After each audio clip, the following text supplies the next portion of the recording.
আসসালামু আলাইকুম বন্ধুরা, আমরা রয়েছি জালকাঠি মিউনিসিপ্যাল পার্কে। আপনারা চাইলে এসে সময় কাটাতে পারেন যারা জালকাঠিতে ঘুরতে আসেন বা আশেপাশে রয়েছেন, কারণ এখানে সন্ধ্যাবেলায় বেশ জনসমাগম ঘটে।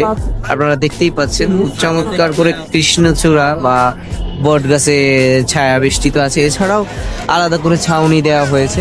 দেখতেই পাচ্ছেন বেশ ভালো লাগছে। আর নদীর পাড়ে এরকম একটা পরিবেশ আমাদের জন্য বেশ উপভোগ্য।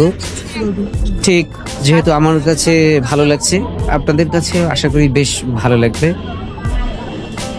আজকে সন্ধ্যাবেলায় আমরা অবশ্য জালকাঠিতে এসেছি। চাইলে আপনারাও ঘুরে যেতে পারেন যে কোনো সময়, আপনাদের যদি আশেপাশে হয়ে থাকে অবস্থানটা। আর দেখতেই পাচ্ছেন হাওয়া চলছে প্রচন্ড পরিমাণে। এখানে সুন্দর একটা রেস্টুরেন্ট, এছাড়াও ছোট ছোট সিঙ্গারার দোকান রয়েছে, চায়ের দোকান তো রয়েছে। বন্ধুরা, এতক্ষণ ধরে দেখছিলেন রাতের ভিউ, এখন দেখতে পাচ্ছেন আপনারা দিনে বা সকালবেলার ভিউ। এটা দেখতেই পাচ্ছেন দিনের বেলায় কতটা সুন্দর লাগছে। রাতে যদি অন্ধকার ছিল, খুব একটা আলো সজ্জায় সজ্জিত না বলে খুব একটা সুন্দর লাগছিল না, কিন্তু দিনের বেলায় বেশ ভালোই লাগছে। পার্কটা আর একটু লাইটিং করে সাজাতে পারতো তাহলে আরো বেশ সুন্দর লাগতো।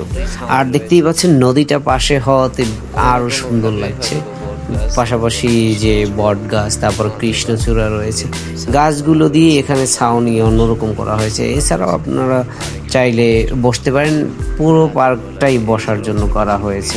বেশ ভালো লাগছে। দেখতে পাচ্ছেন নদীতে বেশ কিছু ট্রলার রয়েছে, তারপরে কফি শপ রয়েছে। এটা অবশ্য এখন বন্ধ, বিকালবেলায় খুলবে। দেখতেই পাচ্ছেন এখানকার আবহাওয়াটাও আজকে বেশ ভালো আছে। প্রতিদিন যেভাবে বৃষ্টি হয় সে তুলনায় আজকে কিছুটা ফ্রেশ রয়েছে। দেখতেই পাচ্ছেন বেশ সুন্দর, এদিকে নদীটাও ভালোই লাগছে।